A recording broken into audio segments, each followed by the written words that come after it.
మాత్రమే పొంగి ఇక్కడికి వచ్చిందా అనే విధంగా మీరందరూ సమావేశం అయ్యారంటే ఇక్కడే కాదు బయటంతా కూడా బ్లాక్ అయిపోయిందంటే స్తంభించిపోయిందంటే జగన్ పని అయిపోయింది. ఇంకా జీవితంలో ఎప్పుడు కూడా గెలిచే అవకాశాలే లేవు. అలాంటి ఒక మహత్తర కార్యక్రమానికి శ్రీకారం చుట్టిన తెలుగుదేశం జనసేన నాయకులకు కార్యకర్తలకు పేరు పేరున మనస్ఫూర్తిగా నమస్కారాలు, ధన్యవాదాలు, అభినందనలు. ఈ జిల్లాకు ఒక మంచి పేరుంది. జిల్లా అంటే నాకు కూడా చాలా అభిమానం ఉంది. నీతి నిజాయితీకి మారు పేరు తూర్పుగోదావరి జిల్లా అని చెప్పి కూడా నేను మీకు తెలియజేస్తున్నా. ఎప్పుడు కూడా పౌరుషంగా ఒక మాట మాట్లాడరు. మీరు మర్యాదగా మాట్లాడి మర్యాదస్తులుండే జిల్లా తూర్పుగోదావరి జిల్లా అని చెప్పి కూడా నేను మీకు తెలియజేస్తున్నా. మంచి నీళ్ళు అడిగితే కొబ్బరి నీళ్ళు ఇచ్చే మనస్తత్వం ఇది. అది మీ మంచితనం. దీనికి తోడుగా చూస్తే అన్నవరం అనునిత్యం పెళ్లిళ్లతో అదే మరిగా సత్యనారాయణ వ్రతాలతో కళకళలాడే ప్రాంతం అన్నవరం అని చెప్పి కూడా నేను మీకు తెలియజేస్తున్నా. ఈరోజు ఈ సభ చూసి చెప్తున్నాను, ప్రపంచంలో ఉన్న మీ స్పందన చూసా. రాష్ట్రంలో రాజకీయం మారింది. ఈ తుని అందుకు సాక్ష్యం. ఇది ప్రారంభం మాత్రం. ఇది సునామీగా మారుతుంది. ఈ సునామీలో వైఎస్ఆర్ కాంగ్రెస్ పార్టీ అడ్రస్ గల్లంత అని చెప్పి మరొకసారి మీకు తెలియజేస్తున్నా. సూర్యుడు తూర్పున ఏ విధంగా ఉదయించి మనకందరూ కూడా అన్ని విధాలా సహకరిస్తాడో ఈ సభలో నేను చెప్తున్నా. తెలుగుదేశం జనసేన 3 నెలల తర్వాత ప్రభుత్వాన్ని ఏర్పాటు చేసి తెలుగు జాతికి దశ దిశ చూపించే బాధ్యత తీసుకుంటామని చెప్పి కూడా నేను మీకు తెలియజేసుకుంటున్నా. ఒక్కసారి చూస్తే ఒక విజనరీ, ఆ రోజు కాటన్ మన దేశస్థుడు కాదు, బ్రిటన్ నుంచి వచ్చాడు. పరిపాలించడానికి వచ్చాడు, దోచుకోవడానికి వచ్చారు, కానీ మానవత్వంతో పనిచేశాడు. ధవళేశ్వరం బ్యారేజ్ కట్టాడు. ఈ జిల్లా మొత్తం ముఖ చిత్రమే మారిపోయింది. అందుకే ఏ ఊరికి పోయినా గోదావరి జిల్లాలో కాటన్ విగ్రహాలు ఉన్నాయంటే అది మీ గుర్తింపు. మంచి చేసిన వాళ్ళని గుండెల్లో పెట్టుకునే మనస్తత్వం ఏది. దానికి మరొకసారి మిమ్మల్ని అందరినీ పేరు పేరున అభినందిస్తున్నానని చెప్పి కూడా నేను మీకు తెలియజేస్తున్నా. అయితే 5 సంవత్సరాలు ప్రజలు అధికారం ఇస్తారు. దేనికి అధికారం ఇస్తారంటే ప్రజలకు మంచి చేయడానికి అధికారం ఇస్తారు. ప్రజా పరిపాలన ఉండాలని అధికారం ఇస్తారు. పరిపాలన చేయాలని మీరందరూ కూడా కోరుకుంటారు. మీ జీవితాల్లో వెలుగు తేవాలని చెప్పి అనుకుంటారు. కానీ దురదృష్టం ఈరోజు మనం చూస్తూ ఉంటే ఒక అహంకారం ఉండే వ్యక్తి ముఖ్యమంత్రి అయ్యాడు. అక్కడి నుంచి మనం చూస్తూ ఉంటే ఆ అహంకారమే అతని అంతానికి దారి తీసే పరిస్థితి వచ్చింది. చరిత్ర చెప్తున్నటువంటి సత్యాలు ఇవన్నీ. మీరు ఒకసారి చూస్తే ఒక హిరణ్యకశిపుడనే ఒక రాజు, రాక్షస రాజు ఉండేవాడు. అతని కూడా అహంభావం. రాష్ట్రంలో ఉండే ప్రతి ఒక్కరు కూడా, ఆ దేశంలో ఉండే ప్రజలందరూ ఆయన్నే పూజించాలి. దేవుడనే మాట లేదు, ఆయనే దేవుడు, ఆయన్నే పూజించాలి. ఎవరైనా పూజించకపోతే వాళ్ళ మీద విరుచుకు పడిపోయి ఎన్ని విధాల హింస పెట్టాలంత విధాల హింస పెట్టేవాడు. కడాన కన్న కొడుకు ప్రహ్లాదుడు తండ్రిని విభేదించాడు. మీరు దేవుడు కాదు, మీరు తండ్రి మాత్రమే. దేవుడనే వ్యక్తి ఉన్నాడు, విష్ణువు ఉన్నాడంటే వెంటాడి కొడుకుని హత్య చంపబోయే పరిస్థితి వస్తే అప్పుడు ప్రార్థిస్తే మహావిష్ణువు స్తంభంలో నుంచి వచ్చి హిరణ్యకశిపుడిని చంపిన విషయం ఒక్కసారి మీరు గుర్తించుకోవాల్సిందిగా నేను కోరుతున్నా. ఎన్నికల ముందు మిమ్మల్ని అందరినీ కూడా ఒక్క ఛాన్స్ అడుక్కున్నాడు, అవునా కాదా? మీ అందరి తలపై చేలు పెట్టాడా లేదా?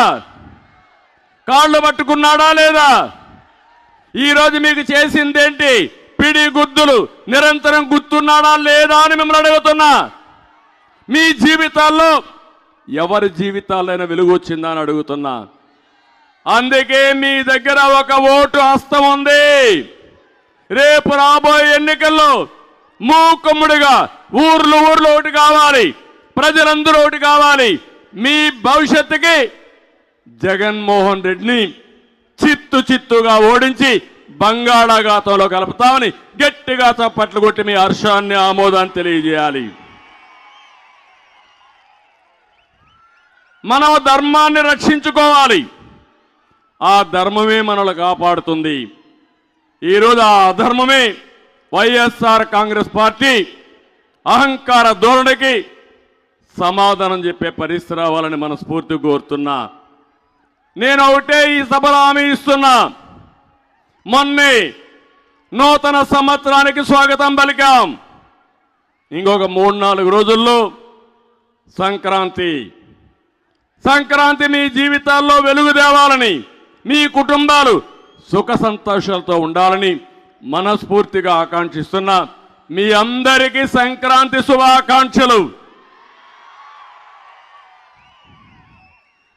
ఈ సంక్రాంతి ద్వారా నేను ఒక సంకల్పం చేస్తున్నా.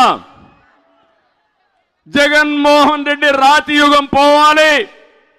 మళ్ళీ రాబోయే రోజుల్లో తెలుగుదేశం జనసేన స్వర్ణ యుగం ఈ రాష్ట్రంలో రావాలి, తెలుగు జాతికి రావాలని నా ఆకాంక్ష, నా సంకల్పం. ఎప్పుడు కూడా నా సంకల్పం చేస్తే అది నా ఉడుము పట్టు తప్ప అపజయం నా జీవితంలో ఎప్పుడూ లేదని మీకు అందరికీ విజ్ఞప్తి చేస్తున్నా. నాకేదో ముఖ్యమంత్రి పదవి కోసమో, పవన్ కళ్యాణ్కి అధికారం కోసమో, 2 పార్టీ నాయకులకు కార్యకర్తలకు అధికారం కోసం కాదు. ఈ రాష్ట్రంలో జరిగే పోరాటం అహంభావంతో విర్రవీగిపోతున్న సైకో జగన్కి 5 కోట్ల ప్రజానీకానికి జరిగే పోరాటం అని చెప్పి కూడా నేను మీకు తెలియజేస్తున్నా. ఈ పోరాటంలో 5 కోట్ల జనాలు గెలవాలన్నా, ప్రజలు గెలవాలన్నా, సైకో జగన్ గెలవాలన్నా మీ చేతుల్లో ఉంది. గట్టిగా మీరు చప్పట్లు కొట్టి ఆ వ్యక్తిని గెలవనీయకుండా చేస్తామని, భూస్థాపితం చేస్తామని సంకల్పం చేయాల్సిన అవసరం ఉంది. నేను అడుగుతున్నా, 5 ఏళ్ల అధికారంలో ఉన్నాడు. మీ జీవన ప్రమాణాల్లో ఏవైనా మెరుగైందా అని అడుగుతున్నా. ప్రతి ఒక్కరి మీ ఆదాయం పెరిగిందా? మీ ఖర్చులు తగ్గాయా? మీ జీవితాలు బాగున్నాయా? ఒక రైతు, ఒక విద్యార్థి, ఒక నిరుద్యోగి, ఒక కూలి, ఒక కౌలు రైతు, ఒక ఆడబిడ్డ, కడాన ఒక పత్రికా విలేకరులు కూడా, ఎవరి జీవితాల్లో కూడా ప్రశాంతత లేదు. చాలని ఆదాయం. ఈరోజు మీరు చూడండి, నిత్యావసర వస్తువుల ధరలన్నీ పెరిగాయా లేదా? బాగా పెరిగాయా లేదా? నేను ముఖ్యమంత్రిగా ఉన్నప్పుడు 76 రూపాయలు పెట్రోలు. ఇప్పుడు ఎంత? 111 రూపాయలు. అవునా కాదా? దేశంలోనే అత్యధికంగా పెట్రోల్ ధర మన రాష్ట్రంలోనే. ఆ రోజు 70 రూపాయలు డీజిల్. ఇప్పుడు ఎంత తమ్ముళ్ళు? 99 రూపాయలు. బియ్యం 40 రూపాయలు. ఇప్పుడెంత? 60 రూపాయలు. అవునా కాదా? కందిపప్పు 87 రూపాయలు. ఇప్పుడు 160 రూపాయలు. చింతపండు 122 రూపాయలు అప్పుడు, ఇప్పుడు 240. మినప్పప్పు 79, ఇప్పుడు 160. పంచదార 26 అప్పుడు, ఇప్పుడు 45. వంట నూనె 60, ఇప్పుడు 130. ఎల్పిజి గ్యాస్ ఎంతమ్మా? 726 అప్పుడు, ఇప్పుడు ఎంత? 1177. అవునా కాదా? నేనే దీపం పెట్టా, వంట గ్యాస్ నేనే ఇచ్చా మీ అందరికీ. ఇప్పుడు ఈ ధరలు పెరిగిపోయి వంట గ్యాస్ వాడడం మానేసి మళ్ళా కట్టెల పొయ్యికొచ్చారు. అదే రాతి యుగం. నేను హామీ ఇస్తున్నా, నా ఆడబిడ్డలకి 3 గ్యాస్ సిలిండర్లు ఉచితంగా ఇస్తామని మీ అందరికి హామీ ఇస్తున్నా. కరెంటు బిల్లులు 200 బిల్లు ఎంత అయింది తమ్ముళ్ళు? ఇప్పుడు 1000 రూపాయలు అవునా కాదా? 5 రెట్లు పెరిగిందా లేదా? మద్యం మా తమ్ముళ్ళు కొంతమందికి అలవాటు అయింది. శారీరకంగా కష్టపడతారు. సాయంత్రం అయితే ఒక పెగ్గేసుకొని పడుకుంటే తెల్లవారి మళ్ళా రెడీ అవుతాం అనుకుంటారు. బాధలు మర్చిపోయి మీ బలహీనత అర్థం చేసుకున్నాడు సైకో జగన్. ముద్దుల పేరు పెట్టాడు మద్యపాన నిషేధం. దానిపైన నాసిరకం బ్రాండ్లు తెచ్చాడు. రేట్లు విపరీతంగా పెంచాడు. 60 రూపాయలు ఎంత తమ్ముళ్ళు? ఇప్పుడు ఎంత? 200 అవునా కాదా? 200 చేశాడు.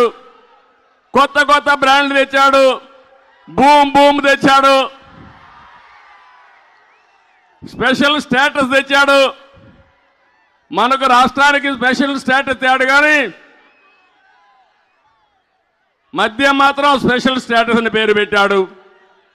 ఈ విధంగా మీరు చూస్తే ఎప్పుడూ ఊహించిన విధంగా నాసిరకం, కల్తీ, ఎక్కడికక్కడ ప్రజల ఆరోగ్యంతో, మా ఆడబిడ్డల తాడిబొట్టుతో ఆడుకునే పరిస్థితికి వచ్చాడు ఈ జగన్మోహన్ రెడ్డి.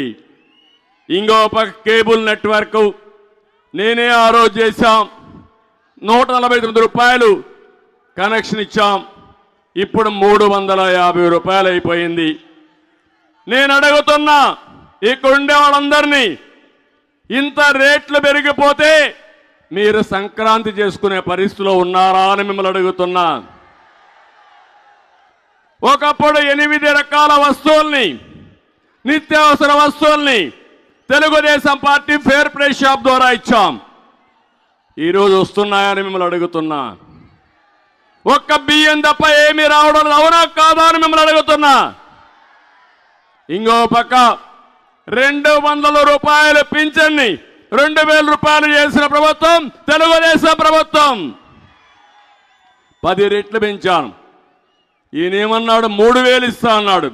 నేను కూడా 3000 ఇస్తా ఉన్నాను. తెలుగుదేశం పార్టీ, తెలుగుదేశం వచ్చుంటే ప్రతి ఒక్క పెన్షనర్కి 30,000 రూపాయలు అదనంగా వచ్చేది. దాన్ని కూడా బొక్కబెట్టే పరిస్థితికి వచ్చాడు. అంటే ఈరోజు మీరు ఒక్కసారి గుర్తుపెట్టుకోవాలి, ప్రతి ఒక్కరికి న్యాయం చేసిన పార్టీ తెలుగుదేశం పార్టీ. సంక్షేమ కార్యక్రమాలకు నాంది పలికిన పార్టీ తెలుగుదేశం పార్టీ. మీ జీవితాల్లో వెలుగు తీసుకొచ్చిన పార్టీ తెలుగుదేశం పార్టీ. ఈ విషయం మీరు గుర్తుపెట్టుకోవాలి. ఇంకో పక్కన ఈరోజు నేను ఒకటే మిమ్మల్ని అందరినీ కోరుతున్నా. ఒకప్పుడు అన్నా క్యాంటీన్ పెట్టాం. పేదవాడికి 5 రూపాయలకు భోజనం పెట్టాం. 3 పూట్ల 15 రూపాయలు, నెలకు 450 రూపాయలు, పింఛన్ 2000 రూపాయలు, 450 రూపాయలు. మనం పెట్టిన అన్నా క్యాంటీన్లో భోంచేస్తే 1500 రూపాయలు డబ్బులు చేతుల్లో ఉండేది. ఇంట్లో వాళ్ళు గౌరవించే వాళ్ళ డబ్బుల కోసం, మందుల కోసం ఉపయోగపడింది. పేదవాళ్ళని ఆదుకుంటా మళ్ళా ఎవరైతే పెన్షన్లు తీసుకుంటారో వాళ్ళకందరికీ న్యాయం చేసే బాధ్యత అన్నా క్యాంటీన్లు ఎక్కడ అవసరమైతే అక్కడ పెట్టి పేదవాళ్ళకి 5 రూపాయలకే భోజనం పెట్టే పరిస్థితి కూడా తెలుగుదేశం పార్టీ తీసుకొస్తాం. వెంకటేశ్వర స్వామి దగ్గర టీటీడీలో అన్నదానం ప్రవేశపెట్టింది ఎన్టీ రామారావు గారు. ప్రాణదానాన్ని ప్రవేశపెట్టింది నేను. డబ్బులున్నాయి, నాసిరకం తిండి పెడుతున్నారు అక్కడ. తెలుగుదేశం పార్టీ ఉన్నప్పుడు ఎక్కడికక్కడ నాణ్యమైన తిండి పెడితే అన్నదానం టీటీడీలో కూడా నాసిరకం పెట్టే పరిస్థితి వచ్చిందంటే వీళ్ళు ఎలాంటి వాళ్ళో మీరే అర్థం చేసుకోవాలి. నేను అందుకే మళ్ళా మిమ్మల్ని కోరుతున్నా, తొందరలోనే సంక్షేమ రాజ్యం వస్తుంది, పేదవాడి రాజ్యం వస్తుంది, రైతు రాజ్యం వస్తుంది. రాబోయే సంక్రాంతికి మీ ముఖాల్లో వెలుగు చూసే బాధ్యత, ఆనందం చూసే బాధ్యత నాదని మరొక్కసారి మీ అందరికి హామీ ఇస్తున్నా. అందుకే ఈరోజు మీ అందరికీ ఒక ప్రోగ్రాం ఇచ్చాం. బాబు భరోసా, భవిష్యత్తు గ్యారంటీ. మా ఆడబిడ్డలకు డాక్రా సంఘాలు పెట్టింది నేనే, జ్ఞాపకం ఉందమ్మా మీకు? పొదుపు ఉద్యమం నేర్పించింది నేనే, జ్ఞాపకం ఉందా మీకు? మరుగుదొడ్లు కట్టించింది నేనే, ఆత్మగౌరవం కదా, జ్ఞాపకం ఉందా మీకు? ఇప్పుడు హామీ ఇస్తున్నా, నెక్స్ట్ లెవెల్కి తీసుకుపోవడానికి మహిళల కోసం మహాశక్తి కార్యక్రమాన్ని తీసుకొచ్చా. మహాశక్తిలో ప్రతి ఒక్క మహిళకి 1500 రూపాయలు ఎంతమంది ఆడబిడ్డలు ఇంట్లో ఉన్నా మీకు ఇచ్చే బాధ్యత తెలుగుదేశం పార్టీ, జనసేనది. ఇంకొక పక్క తల్లికి వందనం. ఎంతమంది పిల్లలుంటే అంతమందికి 15,000 రూపాయలు చెప్పనిస్తాం. దీనివల్ల 2 లాభాలు. మీ పిల్లల్ని బాగా చదివించుకుంటారు. రెండోది, జనాభా కూడా సమాజానికి ఆస్తి, కుటుంబానికి కూడా ఆస్తి. ఈరోజు జనాభా తగ్గిపోతా ఉంది. పిల్లలు తగ్గితే పెద్దవాళ్ళు కూడా తగ్గిపోయే పరిస్థితి వస్తుంది. అందుకే నేను ఆలోచిస్తున్నా, ఎంతమంది పిల్లలుంటే అంతమందికి 15,000 ఇచ్చి మీ కుటుంబాన్ని ఒక ఆస్తిగా పరిగణించి ఆ కుటుంబాన్ని బాగు చేసే బాధ్యత తెలుగుదేశం పార్టీ తీసుకుంటామని మీ అందరికీ హామీ ఇస్తున్నా. ఆర్టీసీలో ఉచిత ప్రయాణ సౌకర్యం ఏర్పాటు చేస్తాం. ఈ సందర్భంగా ఆటో డ్రైవర్స్కి అపీల్ చేస్తున్నా, మీరు అధైర్యపడొద్దండి. నా హామీ నా ఆడబిడ్డల కోసం. ఆటో డ్రైవర్లు కూడా న్యాయం చేసే విధంగా మీకు కూడా ప్రత్యేకమైన కార్యక్రమం తీసుకొచ్చి ఏ ఆటో డ్రైవర్ ఇబ్బంది పడకుండా మిమ్మల్ని ఆదుకునే బాధ్యత తెలుగుదేశం పార్టీదని చెప్పి నేను మీకు తెలియజేస్తున్నా. ఇంకో పక్క ఈరోజు యువగళం ఇటీవలే పూర్తయింది. తమ్ముళ్ళు మిమ్మల్ని అడుగుతున్నా, జాబ్ క్యాలెండర్ ఏమైంది? అయిందా జాబ్ క్యాలెండరు? ఏమైంది? ఈరోజు డిఎస్సి, మెగా డిఎస్సి ఏమైంది? 14 సంవత్సరాల్లో 11-12 సంవత్సరాల్లో డిఎస్సి పెట్టి లక్షల ఉద్యోగాలు ఇచ్చిన పార్టీ తెలుగుదేశం పార్టీ. అవునా కాదా అని మిమ్మల్ని అడుగుతున్నా. ఒక్క టీచర్ పోస్ట్ ఇచ్చారా? గవర్నమెంట్లో ఒక ఉద్యోగం ఇచ్చారా? మా తమ్ముళ్ళకు ఒకరికైనా ఉద్యోగం వచ్చిందా? పరిశ్రమలు వచ్చాయా? పరిశ్రమలు పారిపోయినాయా లేదా? దేనికి పారిపోయినాయంటే వీళ్ళకు కప్పం కట్టలేక పరిశ్రమలన్నీ పారిపోయే పరిస్థితికి వచ్చింది. నేను ఒకటే హామీ ఇస్తున్న, జాబు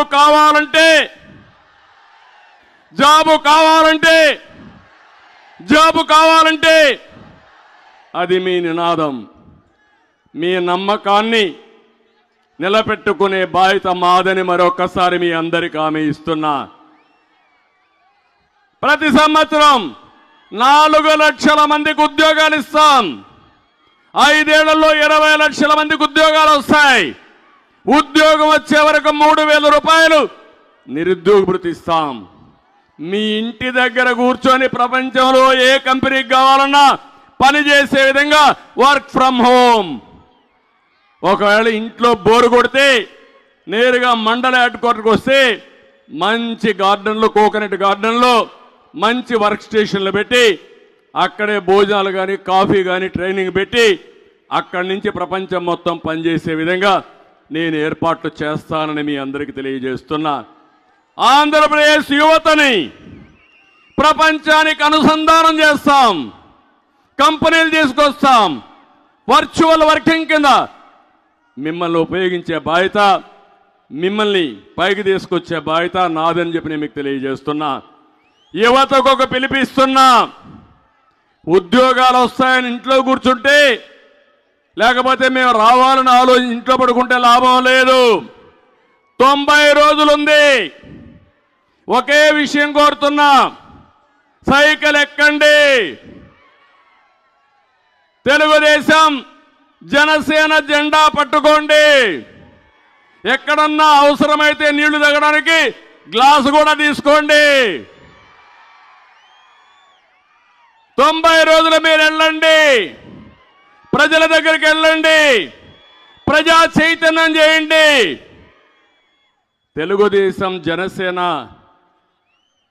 ఎక్కడికక్కడ ఒక సునామీ సృష్టించే విధంగా మీరు పనిచేయండి.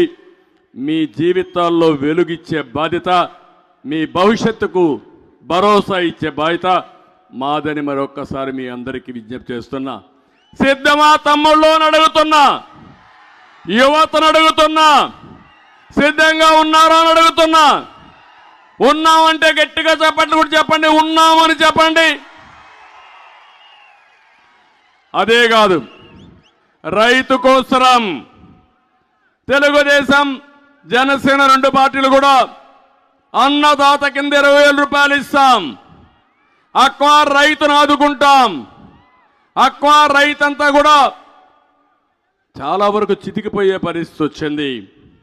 ఈ ముఖ్యమంత్రి వచ్చిన తర్వాత హ్యాచరీస్ పోయినాయి, అక్వా రైతు మునిగిపోయాడు, రైతు కూలీ మునిగిపోయాడు, కౌలు రైతు దెబ్బతిన్నాడు, వరి ధాన్యం పండించే రైతుకు గిట్టుబాటు ధర రావడం లేదు. ఎక్కడ చూసినా దేశంలో ఎక్కువ ఆత్మహత్యలు చేసుకునే రైతాంగం మన రాష్ట్రంలో ఉన్నారు. ఎక్కువ అప్పుల పాలైన రాష్ట్రం మన రాష్ట్రమే దానికి నెంబర్ 1. మళ్ళీ హామీ ఇస్తున్నా, రైతులను ఆదుకుంటాం. ప్రతి ఒక్క రైతుకి, కౌలు రైతుని ఆదుకునే బాధ్యత తెలుగుదేశం జనసేన తీసుకుంటాం. మేము మీ ముందుకు దానికోసం వస్తాం, న్యాయం చేపిస్తామని చెప్పి నేను మీకు తెలియజేస్తున్నా. ఇంకో పక్క వెనుకబడిన వర్గాలకు భరోసా ఇస్తున్నా. అందుకే వెనుకబడిన వర్గాలకు ప్రత్యేక ప్లాన్ తీసుకొస్తాం. తెలుగుదేశాన్ని ఆదరించింది, ఇన్ని సంవత్సరాలుగా గెలిపించింది మా వెనుకబడిన వర్గాలే. ఈరోజు రామకృష్ణుడు గారు ఉన్నారంటే పార్టీ పెట్టినప్పటి నుంచి పార్టీలో ఉన్నారు. అలాంటి సమర్థవంతమైన నాయకత్వాన్ని, సుస్థిరమైన నాయకత్వాన్ని వెనుకబడిన వర్గాలకు ఇచ్చిన పార్టీ తెలుగుదేశం పార్టీ. 17,000 పోస్టులు స్థానిక సంస్థల్లో రద్దు చేసే పరిస్థితికి వచ్చారు. సంవత్సరానికి 15,000 కోట్ల రూపాయల చొప్పున 75,000 కోట్ల రూపాయలు వెనుకబడిన వర్గాలకి సప్లాన్లో పెడతామన్నారు. కనీసం 75 పైసలు పెట్టలేదు. వెనుకబడిన వర్గాల్ని మోసం చేశారు. కనీసం ఏ కార్పొరేషన్కి ₹1 ఇవ్వలేదు. ఎవరికి అదనంగా ఒక కార్యక్రమాన్ని కూడా చేపట్టకుండా దెబ్బతీసే పరిస్థితికి వచ్చారు. అందుకే హామీ ఇస్తున్నా, వెనుకబడిన వర్గాల కోసం జై హో బీసీ తీసుకొచ్చాం. ఈ జై హో బీసీ నిరంతరం ముందుకు తీసుకుపోయి 43 సంవత్సరాలకు గౌరవించిన బీసీల్ని పైకి తీసుకొచ్చే బాధ్యత, అండగా ఉండే బాధ్యత జనసేన తెలుగుదేశం తీసుకుంటామని మరొక్కసారి మీకు తెలియజేస్తున్నా. వీళ్ళకే కాదు, కాపులున్నారు, అదే మరి అగ్రవర్ణాలు ఉన్నారు, వాళ్ళందరికీ కూడా న్యాయం చేస్తాం. ఏ వర్గం కూడా ఇబ్బంది పడకుండా అన్ని కులాలని, అన్ని మతాలని, అన్ని ప్రాంతాలని అన్ని విధాలా గౌరవించే బాధ్యత తీసుకుంటాం. ఎస్సీలు ఉన్నారు. ఈరోజు మీరు ఈ జిల్లాలో ఎస్సీలను చూశారు. ఒక డ్రైవర్ని చంపి డోర్ డెలివరీ ఇస్తే ఈ దుర్మార్గుడు ముఖ్యమంత్రి జైలు నుంచి అతను తీసుకొని వచ్చి ఊరేగింపుగా తీసుకొచ్చి పక్కన కూర్చొని పెట్టుకున్నా అంటే ఈ ముఖ్యమంత్రికి ఏమైనా సిగ్గు శరణం ఉందా? తమ్ముళ్ళు మీరే ఆలోచించమని కోరుతున్నా. ప్రతి ఒక్క ఎస్సీ ఆలోచించాలి. ఈ రాష్ట్రంలో మీకు భద్రత ఉందా అని మిమ్మల్ని అడుగుతున్నా. 27 ఎస్సీ కార్యక్రమాలు రద్దు చేసిన వ్యక్తి ఈ ముఖ్యమంత్రి. ఎస్సీలన్నా ఎస్టీలన్నా చాలా నీచంగా చూసే వ్యక్తి మనస్తత్వం ఈ ముఖ్యమంత్రి అని చెప్పి కూడా నేను మీకు తెలియజేస్తున్నా. అందుకే నేను మిమ్మల్ని అందరినీ కోరుతున్నా, ఏదైతే మనం ఇచ్చిన కార్యక్రమం బాబు షూరిటీ భవిష్యత్ గ్యారంటీ తూచా తప్పకుండా అమలు చేసే బాధ్యత నాది. ఇంకో పక్క మీరు చూడండి, అప్పుల అప్పారావు, ఈ సైకో జగన్ 13 లక్షల కోట్ల రూపాయలు అప్పు చేశాడు. మన ఆదాయం ఎంతో ఆదాయం ఎంతైతే వస్తుందో దాంతో సమానంగా ఈరోజు వడ్డీ కానీ అసలు కట్టే పరిస్థితి వస్తూ ఉంది. చాలా బాధేస్తుంది ఇవన్నీ తలుచుకుంటే. ఇవన్నీ చూసిన తర్వాత మీరు చూస్తే రైతు బజార్లు, తహసీల్దార్ ఆఫీసులు, కలెక్టరేట్లు అన్ని తాకట్టు పెట్టే పరిస్థితికి వచ్చాడు. కడాన మిగిలింది మీరే.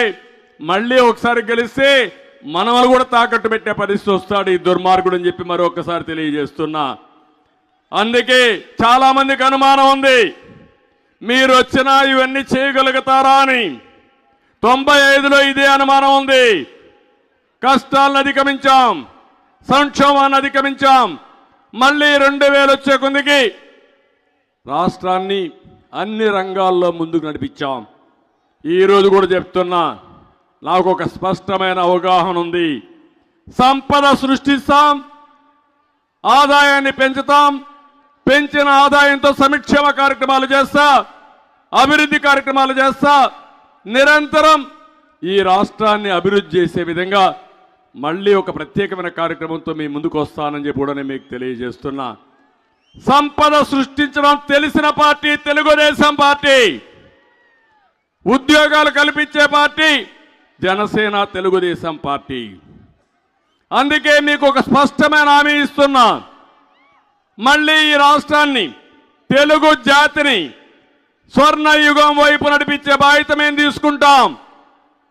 25 ఏళ్లకు మునుపు నేను చేసిన కార్యక్రమాలు ఈరోజు హైదరాబాద్లో మీరు చూస్తే అక్కడ ప్రజలకు ఉపయోగపడింది. 25 సంవత్సరాల కంటే ముందు నేను ప్రోత్సహించింది ఐటీని ప్రోత్సహించాను. అది నాలెడ్జ్ ఎకానమీకి బ్యాక్ బోన్గా తయారైంది.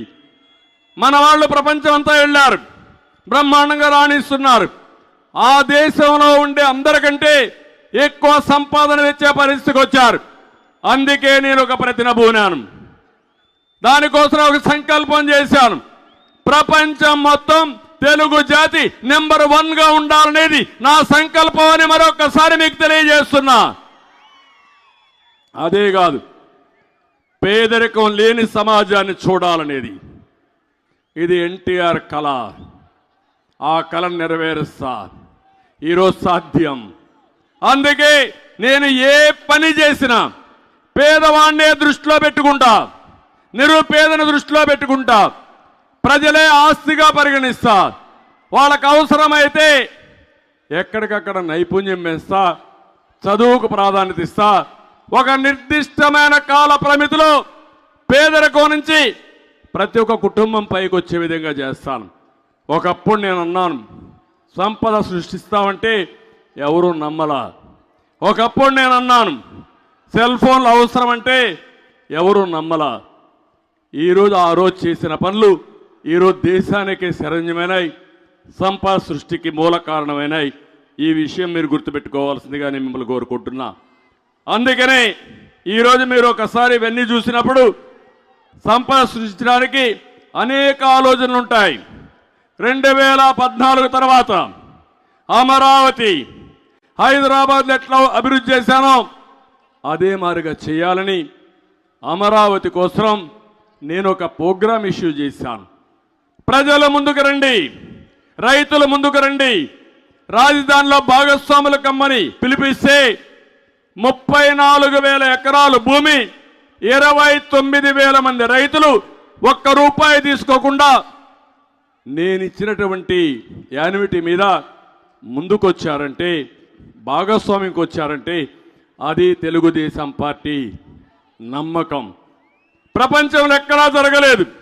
అలాంటిది ఎన్నికల ముందు అమరావతి రాజధానిని నమ్మించి ఎన్నికల తర్వాత 3 రాజధానులని 3 ముక్కలాటాడి కడాన ఈరోజు ఎక్కడా రాజధాని లేకుండా చేసి కోర్టులు కూడా ముట్టికాయలేసి ఏప్రిల్ తర్వాత వింటామని చెప్పేసారు కోర్టులో కేసులన్నీ. ఈరోజు అమరావతి రాజధానిగా ఉంటుంది. ఈరోజు తుని మహాసభలో చెప్తున్నా, మన రాజధాని ఇది ప్రజల కోరిక. ఇంకో పక్క